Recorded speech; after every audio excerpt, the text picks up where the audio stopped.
Beijing just finished a machine meant to end a 20-year gap in chip making. If you've seen the headline, that's about all you got. What got left out is that the machine fills nearly a whole factory floor, built from reverse-engineered second-hand parts in a high-security lab in Shenzhen. The machine it's chasing, an ASML scanner, is roughly the size of a school bus. This one needed a whole building. But size isn't the story. The story is what's missing inside and why the whole effort now hinges on a colorless gas Beijing just cut off. Now, to put that gap in perspective, for almost 2 decades, one company in the Netherlands has held a total monopoly on the machines that print the smallest, densest chips on Earth, ASML. Not Intel, not Samsung, not even NVIDIA, the company whose chips currently power most of the world's artificial intelligence. All of them, every single one, depend on machines built by one Dutch company because ASML is the only manufacturer on the planet that has ever gotten extreme ultraviolet lithography to work at commercial scale. Every processor in a modern smartphone, every advanced chip inside an AI data center, every cutting-edge chip going into a fighter jet or a missile guidance system, all of it eventually traces back to an ASML machine somewhere in the supply chain. A single company, in a single small country, sitting at the top of a global technology stack worth trillions of dollars, and until very recently, almost nobody outside the semiconductor industry had any idea that company's name. China has none of them. Since 2019, export controls out of the Netherlands, backed by pressure from Washington and Tokyo, have blocked the most advanced version of this technology from ever reaching a Chinese fab, the single choke point, holding back China's entire advanced chip industry, the one piece of the puzzle money alone can't buy, because the company that makes it is legally barred from selling it, no matter how large the check China writes. This is why the Shenzhen prototype isn't just a technical curiosity. Advanced chips are the actual currency of the AI race, and the AI race is the thing every government on Earth currently treats as a matter of national security, not just business. Taiwan's TSMC, sitting just off China's own coast, currently manufactures most of the world's most advanced chips using ASML tools that China can't legally buy.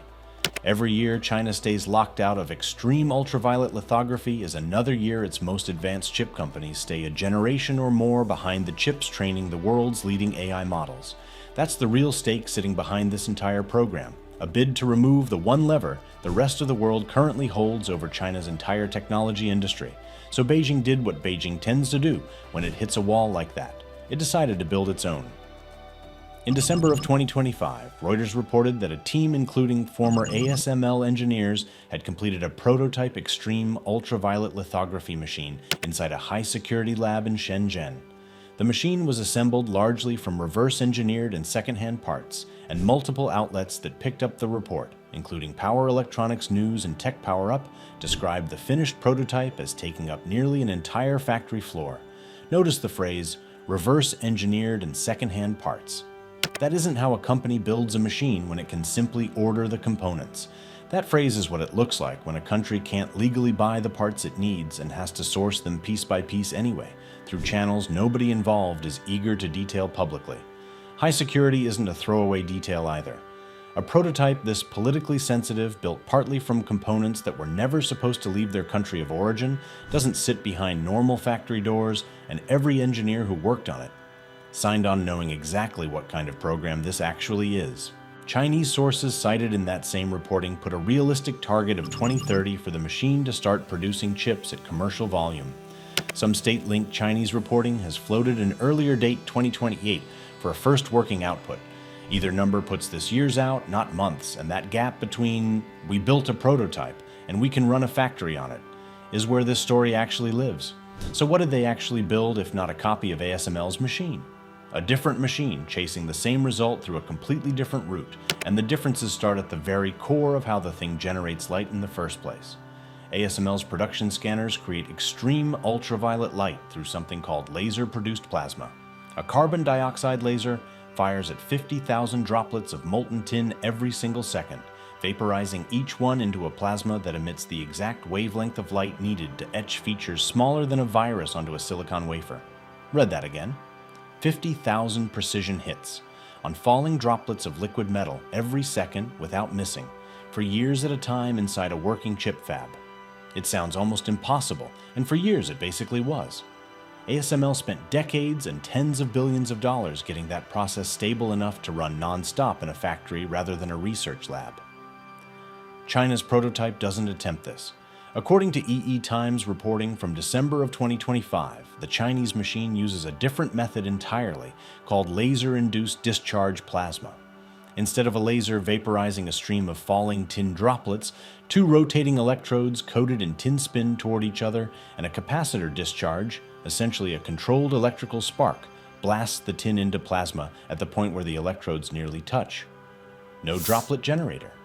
No 50,000 precision hits a second. A mechanically simpler path to the same wavelength of light, built from a completely different set of engineering assumptions. Here is why that choice matters. ASML's droplet method produces a small, incredibly stable, incredibly bright point of light, over and over, with almost no variation from one pulse to the next. That stability is what lets a chip fab run the machine at full production speed for months without the pattern drifting off the wafer. The rotating-electrode method. China is using sidesteps the near impossible precision of hitting 50,000 tiny falling droplets a second, and that's exactly why a team without ASML's decades of droplet engineering could actually build it. But simpler usually trades away something. Two metal electrodes physically eroding against each other, spark after spark, don't last nearly as long as a laser aimed at falling droplets that never touch a surface. Every discharge wears the electrode tips down a little further, which means the light output drifts over the life of the part instead of staying fixed, and a chip fab cannot tolerate a light source that quietly changes on it mid-production run. Less consistency, more wear, and light output that multiple outlets, citing different sources, put well below what ASML's commercial machines produce. China chose the version of this machine it could actually build with the parts and the talent it had access to. Whether that version can survive months of continuous factory use is the part nobody outside that Shenzhen lab has proven yet. And that engineering decision didn't come from nowhere. It traces back to specific people, recruited on purpose, and the story behind them is more complicated than most coverage has made it sound. Leading part of the light source effort is Lin Nan, who once ran light source technology for ASML itself, before returning to China in 2021 through the country's National Overseas Talent Recruitment Program, the same pipeline Beijing has used for years to pull scientists and engineers back from Western companies and universities. His team, based at the Shanghai Institute of Optics and Fine Mechanics, published research in the China Laser Journal in March of 2025, outlining a solid-state laser approach to generating the light, and the South China Morning Post covered that research that May. That's one track, and it's the one most headlines have latched onto, because the man who ran ASML's light source division just built China's version is a clean, simple story. But here's the part most coverage of this skips entirely. The rotating electrode method, the laser-induced discharge plasma design actually built into the Shenzhen prototype, is credited in other reporting to a separate team at Harbin Institute of Technology, working an entirely different physical approach to the exact same problem. Two institutions, two different engineering bets, running in parallel, not in sequence, and not necessarily talking to each other in lockstep. This isn't one defector single-handedly solving China's lithography problem, the way a lot of the coverage has framed it. It's closer to a country funding multiple competing paths at once, betting that at least one of them eventually scales because nobody in Beijing knows yet which approach, the solid-state laser or the spinning electrode, actually wins. That's a messier, more expensive story than one genius comes home and fixes everything. It's also probably the more accurate one, and it says something about how seriously this is being taken, that Beijing is willing to fund two separate institutions chasing the same finish line instead of picking a single horse and betting the whole program on it. It's worth sitting with why that framing matters beyond just getting the facts right. If the story really were one engineer defecting and single-handedly cracking a problem ASML spent 20 years on, that would suggest China's breakthrough depends on a handful of irreplaceable people, and losing any one of them sets the whole program back years. Two institutions running two different physical approaches tells a different story. It tells you Beijing isn't betting the program on any single person's expertise. It's treating the light source problem the way a venture fund treats an uncertain market, by funding competing approaches and letting the results decide which one survives. That's a more resilient strategy than the lone genius headline suggests, and a more expensive one, which is exactly why most short news write-ups skip it in favor of the cleaner story, because generating the light is only the first problem this machine has to solve. Getting that light to actually etch a working chip is the next one, and it might be the harder one.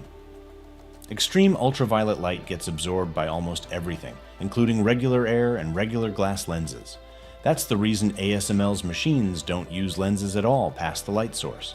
They use a chain of mirrors instead, mirrors polished to a smoothness measured in individual atoms, sitting inside a near-total vacuum, because a single stray molecule of the wrong gas in the wrong place can scatter the light before it ever reaches the wafer.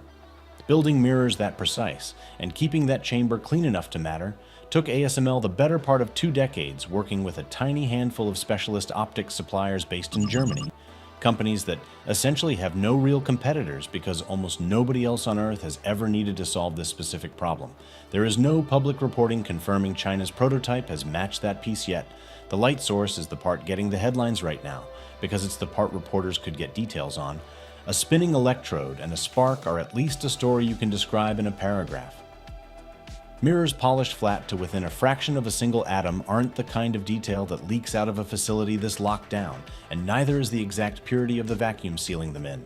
The vacuum system and mirror chain sitting behind the light source, the part that actually determines whether this machine can print a usable chip pattern rather than a smear of scattered light across the wafer, is the part nobody outside that Shenzhen lab has shown working at production quality. You can build a bright light. Making that light do useful work on a wafer is an entirely separate engineering problem, and it's the one ASML's German optics partners spent 20 years quietly solving while nobody was watching. If you're finding this breakdown useful, subscribe. This channel covers the technology racing to reshape global power every single week, and this prototype sitting in that Shenzhen lab right now is one of the biggest bets running anywhere on Earth.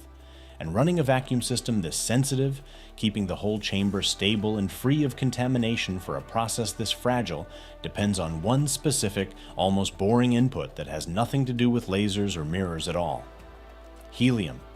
Helium is chemically almost inert. It doesn't react with the materials around it, and that's exactly why chip fabs and lithography tools lean on it to purge and cool machinery without contaminating a process this sensitive to interference. There is no real substitute. You can't swap in a cheaper gas and expect the same result, because the whole reason helium gets used is that nothing else behaves the same way at this level of precision. And China has a helium problem that has nothing to do with engineering talent and everything to do with geography, because helium doesn't exist in extractable quantities almost anywhere on the planet. China imports more than 85% of what it uses, according to reporting from Trivium China and TrendForce in mid-2026. More than half of those imports have historically come from a single country, Qatar, with Russia supplying most of the rest. Then, on July 10th of 2026, China's own Ministry of Commerce imposed an immediate, open-ended ban on helium exports, citing the need to protect domestic supply. Sit with that for a second. This isn't a problem ASML or the Netherlands created. Beijing just cut off its own factories from a gas its own chip industry can't function without. The ban followed a string of supply shocks earlier in the year. Iranian strikes had knocked Qatar's Ras Laffan facility, one of the largest helium sources on the planet, offline entirely. Russia, the other major supplier feeding Chinese demand, had already tightened its own export controls back in April. So by July, China was staring down a shrinking supply of a gas it barely produces domestically, watching 2 of its 3 major foreign sources get squeezed within months of each other. And the response wasn't to scramble for a new supplier somewhere else in the world, the kind of move a country makes when it still believes the shortage is temporary. It was to lock down what little domestic supply remains and hope the shortfall never reaches the machines meant to close a 20-year technology gap. Think about what that actually means for a program this ambitious. You can reverse engineer a light source, given enough time and enough recruited engineers. You can pull the exact people who used to build the real thing back across the world through a talent program. You can't recruit your way out of a gas that only a handful of countries on Earth can extract in useful volume, and you can't ban your way into having more of it either. Recruiting solves a knowledge problem. This is a geology problem, and geology does not respond to a national talent program the way a physics equation does. A helium shortage doesn't care how good your optics team is, or how many patents your rotating electrode design holds. It just runs out. And this is exactly why buying the finished ASML machine was never actually on the table, even before the export controls existed.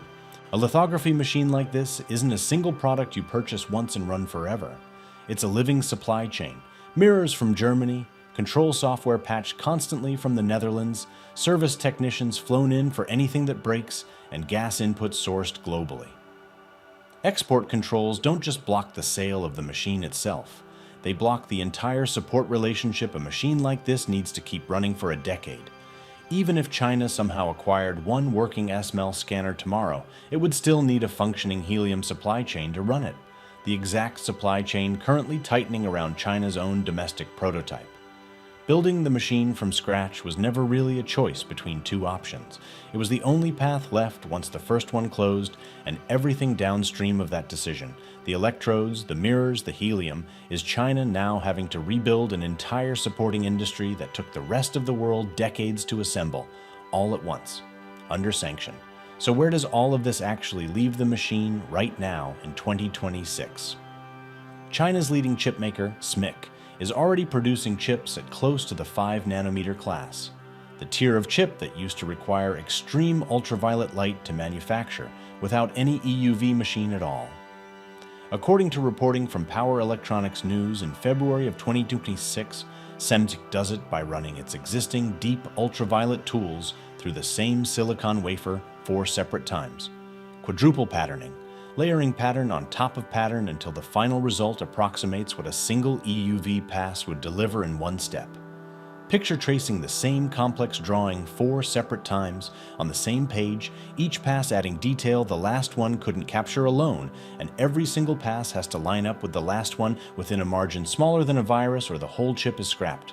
It works. It has been working for years now. It's also slower, it burns through far more materials and process time per chip, and it produces a lower percentage of usable chips off every batch, because every extra pass through the machine is one more chance for something to go wrong on the wafer. SMIC has been running that workaround specifically because, until now, it has had no other option, and every chip that comes off that line costs more to make and takes longer to produce than the same chip would if a working EUV machine did the job in a single pass. Multiply that extra cost and extra time across every advanced chip China's entire domestic industry currently needs, and the size of the prize sitting behind that Shenzhen prototype starts to come into focus. That's the real weight sitting on top of the Shenzhen prototype. If this machine works, and works at real sustained production volume, China stops needing the 4-pass workaround entirely, and the yield gap and the cost gap separating it from the rest of the global chip industry start closing fast, with consequences that reach well past China's own borders, into every supply chain that currently assumes Beijing stays a step behind. If it doesn't, if the electrodes wear out faster than a production line can tolerate, if the helium supply keeps tightening instead of stabilizing, if the vacuum system behind that light source never reaches anywhere close to the precision ASML spent 20 years perfecting, SMIC keeps running 4 passes through machines built for an earlier generation of chip, and the gap holds where it already sits. Chinese sources are already pointing to 2030 as the realistic year to find out which future actually happens. Some state-linked reporting says 2028. Nobody serious inside this program is calling it solved today in 2026, and the people funding it know that better than anyone watching from outside. What China actually built is a bet, split across 2 institutions. One recruited defectors' light source design, and one increasingly fragile imported helium supply chain, betting that a cruder version of ASML's idea can eventually be made to work at real scale. Whether that bet pays off before 2030 depends on a rotating electrode surviving months of factory conditions, a mirror chain nobody outside Shenzhen has actually verified, and a gas Beijing just decided to stop selling to anyone, including, it turns out, itself. That's the machine sitting in that factory floor tonight, still years from proving it can do the one thing it was built to do. Every subsystem inside it, the light, the optics, the vacuum, the gas that keeps all of it stable, has to work at once for months on end before this counts as anything more than a very expensive proof of concept. Whether it ever actually closes the gap with ASML is still an open question. And the answer to how China even ended up 20 years behind on this technology in the first place, and who actually solved the piece China still can't, that story is sitting in the video on screen right now.